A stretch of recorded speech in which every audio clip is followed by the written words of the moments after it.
Good day, everyone. My name is Ali Bajwa. I'm a senior lecturer in weed science and agronomy here at the EPAS based at AgriBio.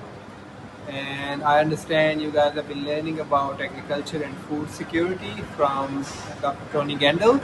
So this week we will be discussing one of the biggest constraints in production ag, being weeds and pests. So what we will be doing throughout the lecture is discussing what weeds are and how they impact agriculture, and similarly, what are some of the most problematic pests we have in crop production and how they impact crop production, agriculture, and food security. So in this brief video, I just wanted to give you a bit of a glimpse of what the discussion would be about. So I'm here in Glasshouse at AgriBio.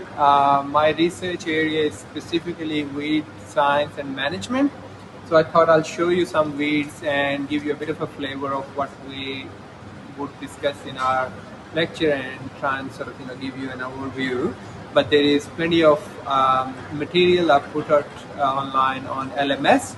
So please reach out to those resources, try and benefit from some of those resources and have it as free reading and come prepared in the class.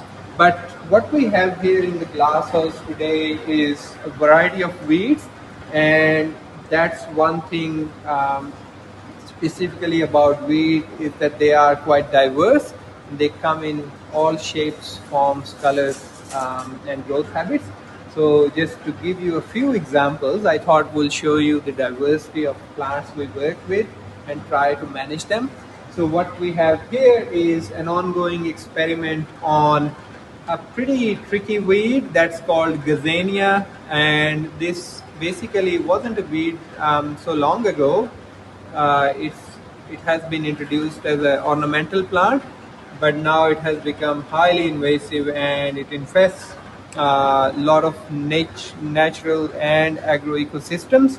And as you could see, some plants they're still present, the beautiful flowers.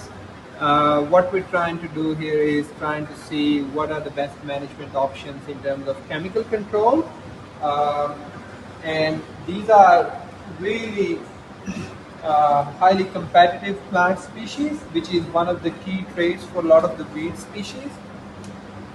Um, as I said, they are quite diverse. There are so many different types of weeds, and in this small area, what we have here is just a glimpse of how many types of weeds can be out there.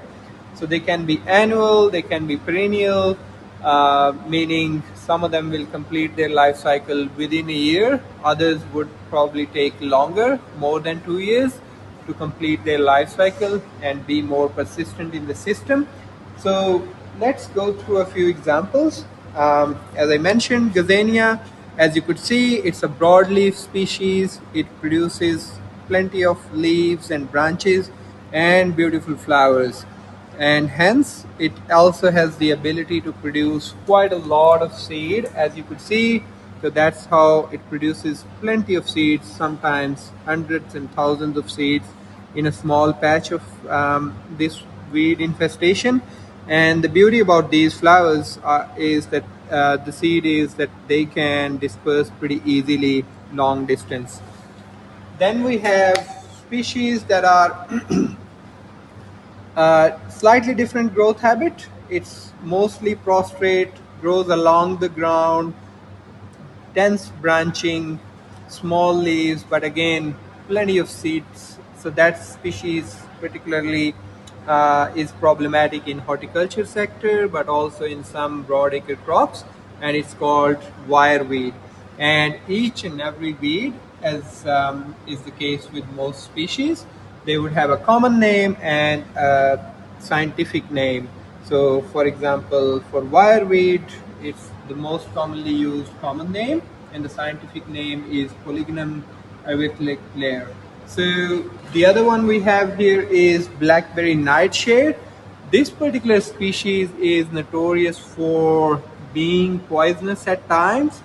It produces these lovely looking berries where eventually once they mature they produce a lot of seed, get dispersed by actually, interestingly, by birds. They can pick on these berries and transport seed to other areas. Then we have arguably Australia's worst weed, especially in grain production systems. This species is called ryegrass, and ryegrass is a prolific competitor, prolific seed producer, and highly tolerant, or in fact resistant to a lot of different herbicides. So that's why it's quite problematic for chemical control. Another one here we have what we call nut grass, or it's also flat sedge sometimes. So it's a cypress species. It's got these really beautiful inflorescence, which would produce a lot of flowers. Uh, this is a sedge, so it's different from grasses or broadleaves. They have certain features in their botanical appearance which defines them as sedges, and I'll let you explore some of the resources I've shared, what those features are. Moving forward, we have some funny looking names. We have potato weed.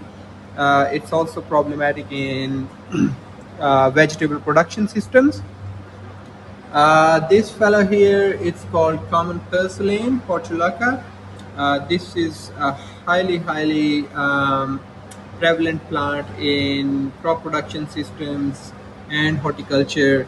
One of the key features for this weed is that it forms dense, thick mats, and it's obviously a broadleaf, but there has been literature suggesting that it's highly tolerant to salinity and drought. Then we have another species called Catula. Earlier growth stages look quite similar to carrot. It's small growing species and can be problematic at times. This fella here is fat hen, and fat hen is also known as with by several other names. It's a chenopodium species. It's highly salt tolerant, produces a lot of seed. It's from the same family as quinoa, so in fact the genus is the same. So again, quite a problematic weed. So I hope this gives you a sort of quick idea of what weeds are and how they can impact agriculture.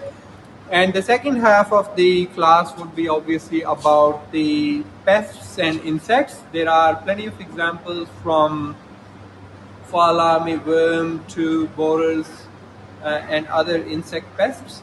So I would strongly encourage you to go online, explore some of those resources, and looking forward to our chat on Monday. Thank you so much.